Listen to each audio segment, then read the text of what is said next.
8 retirement mistakes I made, and you don't have to, okay? You don't have to.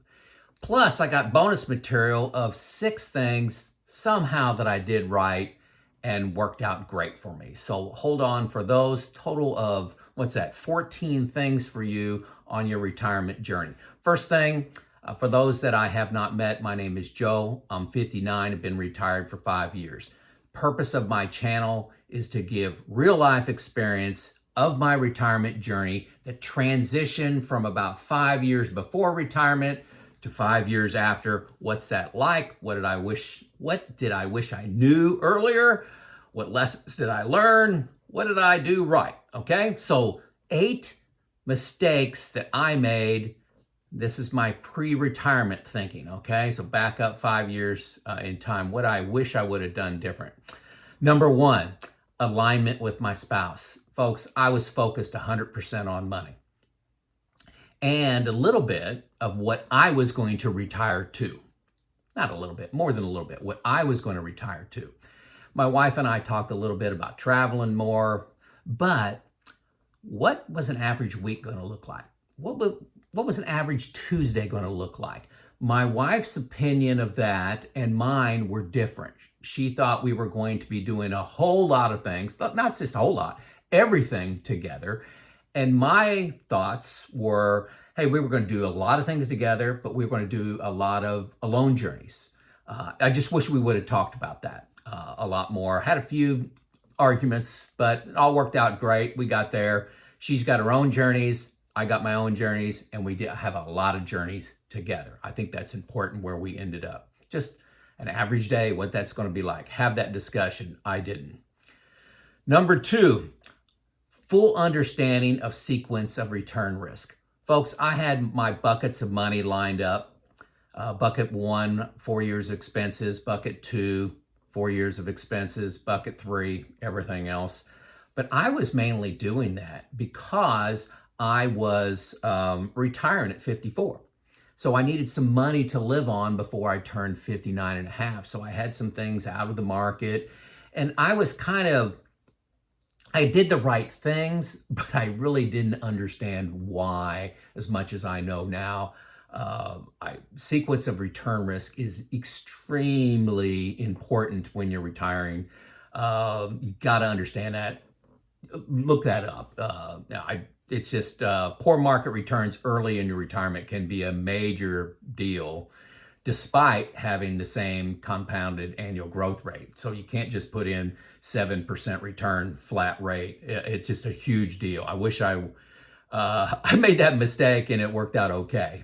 But don't depend on that. Don't depend on luck.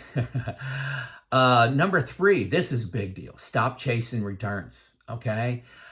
When I was going into retirement, let's back up 10, 15 years before retirement. Heck, I was 100% stock in all my savings, 100%. Just grow, man, push it to the limit. Stock market's down, boy, just buy more. But in retirement, your goal is not to maximize returns. It's to diversify, to get safety, not run out of money. Stop playing the game if you've already won. So I had to dial back after a lot of investigation, a lot of searching, a lot of YouTube videos, decided, hey, I'm going to back down how aggressive I am in my portfolio. Still pretty aggressive. I'm about an 80-20 stock to bond or fixed assets, but stop chasing returns. And that is ingrained in me from when I was 25, 30, 35, 40, that maximize, take risk. Stop that. Number 4, focus more on expenses than on savings. This totally foreign concept to me. I was always worried about my investment balance and watching it grow up and be depressed when it was down like in 2008. But your expenses, that's actually what you control. You control your expenses a lot more than you control the market. Hey, you put your money in in the total stock market fund like VTI from Vanguard and let it go, and you really don't control it. It does what it's ever going to do. Over time, it has tended to go up about 10% over long periods of time. Not 1 year, 2 year, 3 year, but if you start looking at 10, 15, 20 years, it kind of returns that amount historically. No promises going forward. But expenses, when I was working, I was busy. I was doing stuff. I didn't have time to focus on comparing auto insurance, homeowners insurance, different kinds of health insurance options out there for when I retired, cutting the cable, all those different things that have a massive impact on your retirement. Expenses. If you're not focused on expenses, you're really screwing up. Do it now. Start now. Expenses. I'm not saying live like a miser, but have a purpose for every dollar. And just as an example of how that's paid off for me, I'm spending right at 19%. The calculation, I was going to give a 20%, but the math is 19% less than what my retirement budget was. And that's because I started focusing on expenses, not living like a miser, not watching every penny, but just being deliberate with my dollars. Focusing on expenses, big deal. I'm spending 80% of what I thought. And it's fun. I enjoy watching my expenses. Number 5, I almost didn't put this in there, but I chose to because it is, something that was going on for me. It's a huge challenge going from type A personality to a type B personality. Type A is driven for success and accomplishments. And that's been my whole career, my whole life, schooling. And I've enjoyed it. And I got paid well. And it's a big part of the reason why I was able to retire at 54. Type B personality, those people enjoy life more. They relax, they slow down, smell the roses, work on relationships, work on experiences. And that transition to me, I wish I would have started that earlier. Because, just as an example, I had a list of about 40 things I wanted to do when I retired. Just things I wanted to fix up around the house, projects I've been kicking off. I thought that list was going to last me a couple years. It lasted me like 2 months because I was this type A personality. Knock it off, knock it off, knock it off. And in retirement, it's time to slow down, to walk and not run, enjoy things. And I'm still working on that transition, but I'm doing pretty good with it. Number 6, mistake. Oh, folks, I am a degreed engineer, and I love spreadsheets. I probably had 10 spreadsheets looking at different aspects of retirement. Built them all myself, all these kind of formulas, Excels. I lived and made my decision to retire based on the results of these spreadsheets. And over the last 5 years, I've been getting rid of more and more of those spreadsheets. I think I'm down to 1 of those is still remaining. Honestly, just had a lot of errors and a lot of assumptions in there that weren't true. And one of the errors, had a lot of cell errors. Why did I multiply those two together? Should I add them? Different things like that. Just little mistakes. And believe me, you got mistakes in yours. And the other thing is I had some assumptions around flat rates of return. It just makes your spreadsheet easier if you put in 7% return, right? And just go down for the years. Taxes, just assumptions around taxes instead of real tax brackets, okay? So spreadsheets, homegrown spreadsheets, bad. Not totally bad, but don't let that be the big, don't let that be 80% of your decision. Let it be about 20. Okay, number 7, waiting to focus on health. This was a big one for me. Folks, I'm down 35 pounds from when I retired. 35 pounds. I'm eating better. I love to cook at home. My wife and I do go out to eat, but we go out for lunchtime, save a little bit of money there. But focused on nutrition. I try to eat, and I'm about 95% there, 1 ingredient foods. I've almost eliminated sugar. I'm actually doing a little experiment right now the last 2 weeks, doing some carnivore. Okay, so about 90% of what I eat is meat, 95, okay? And just a lot of education around that. I'm not sure how long I'll go carnivore. I love low carb. processed foods and sugar are killing us. Okay. I've also been, one of my vices was soft drinks. You probably have seen me on this channel drink some soft drinks. I have cut that down 98%, almost 100. I probably have had 4 soft drinks in the last 30 days. 4 in the last 30 days. And soft drinks, it's a poison. Let's just say that. So waiting to focus on my health. Number 8, mistake I made. I retired to do some consulting on reliability and maintenance. And that's my unique skill. I'm a unicorn in the business. Won't go into the details, but I'm very unusual of what the skill I had for reliability and maintenance. And that's what I was retiring to. And that's what I did for about 2 years. I'm not doing that now. So I listed this under mistakes because I thought I was going to be doing this consulting for about 10 years. And I'm doing no consulting right now. I do write for a magazine on reliability and maintenance. I do some speaking on it, do some interviewing, but it's a very small part of my retirement. My mistake was I thought that was what I was going to do the whole time. And I'll talk a little bit more about what I did right. Okay. So those are the 8 mistakes I made. Okay.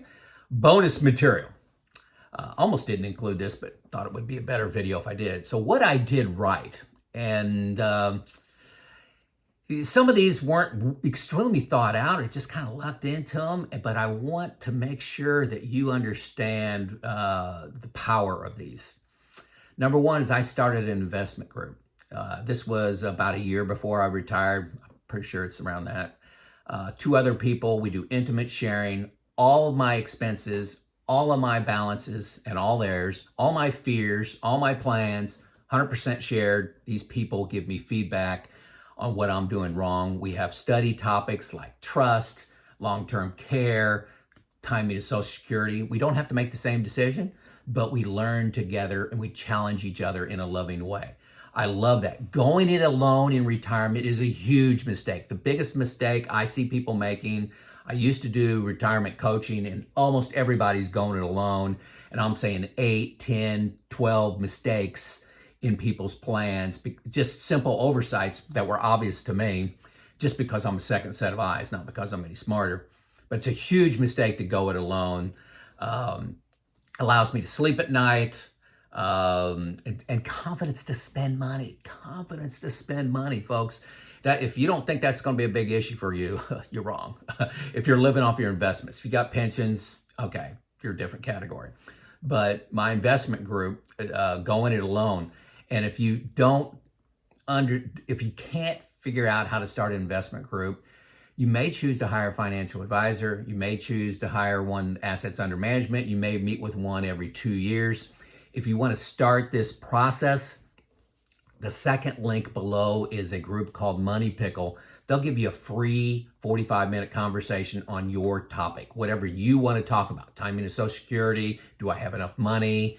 Can you look at my plan? Free 45 minutes to discuss that and go from there. You hit the link and it takes you to a calendar. It's super easy. Please do that. Do not go alone. I didn't do that, and that was the best thing that I ever did in my retirement is not go it alone. That's number 1, okay? Number 2, I talked about how bad spreadsheets are. Folks, don't just rely on spreadsheets. There are comprehensive software packages out there. I've looked at dozens of them, and nothing compares to New Retirement. The first link below gives you a free 2 weeks. Check it out, okay? Check it out, see if you like the format. I'm telling you, Monte Carlo simulations, which varies inflation, rates of return. The view on taxes is unbelievable. Taxes is my number 1 expense in retirement. Shows me what that is. I can model different scenarios of timing of Social Security, early death of somebody like myself or my wife. What impact does that have? Incredible tool, New Retirement. They're updating it for, new tax laws. We may have this change in tax law in 2026. It's got those rates in there. You can see your IRMA, which is your premiums you pay for Medicare supplements. It's in there. Also, there's intelligence in there, artificial intelligence that tells you how to improve your plan by making these steps. It recommends these things to you. Folks, you got to try it out. Got to try it out. Free 2 weeks. First link. What I did right also. Now, that comprehensive software package, I did that. I've been buying that for 3 years now. 3 years. So the first 2 years, I didn't even know about it. I stumbled onto it. The third thing I did right is I met with 7 financial planners. I was trying to find somebody that was I missing something? What can a professional provide me that I couldn't do myself? I decided to go it myself. Do it yourself. Do it yourself is my note over here. But I do have a financial advisor. His name's Neil Fort Wendell. Love him a lot. There's a link below. Not a link. There's a phone number. You can call him direct. Don't go through me. Call him direct. Love his attitude and mindset. He's definitely a teacher first. Love him a lot. He's provided free to me because of my asset balance. So I use him and don't pay a fee to him. He's also a backup plan because my wife has no interest in learning any of this. I'm my own financial advisor, so I'm paying myself. It's my own job. But in case I pass, my wife will need some help, and that's why Neil's there. And Neil's glad to do this. He gets a little money from the investments I'm in, but I don't pay him any asset under management fee. Okay, so that was a very smart move, meeting with 7 financial advisors and finally deciding to go with myself. Number 4, this was huge. This was huge. And sometimes I pinch myself that I'm so glad that I made this decision, is I decided I had enough. At 54, I decided I had enough. I took full advantage of my health. I was 54 at the time. I'm only going to be 54 one time, where I could do hiking, I could travel, I travel overseas. And currently I'm in far better health than I was, when I was 40 years old. Like I said earlier, I'm down 35. I think I said this. I'm down 35 pounds, focused on my health now. But folks, it's always going to make sense to work one more year financially. And then, it's going to make sense to work till you're 120. Okay. It is going to make sense to do that. But somehow, some way, I decided that I had enough, and I got so excited about what I was retiring to. Okay, that was a big part of it. Those work together. But so many people move the goalposts. They say, I want $750,000. Then they get there and they say, well, gosh, if I work one more year, I can have 850. And if I work one more year, I can have 810. And they just keep moving the goalpost, trading your youngest years, your healthiest years for more money. And are you really going to spend it?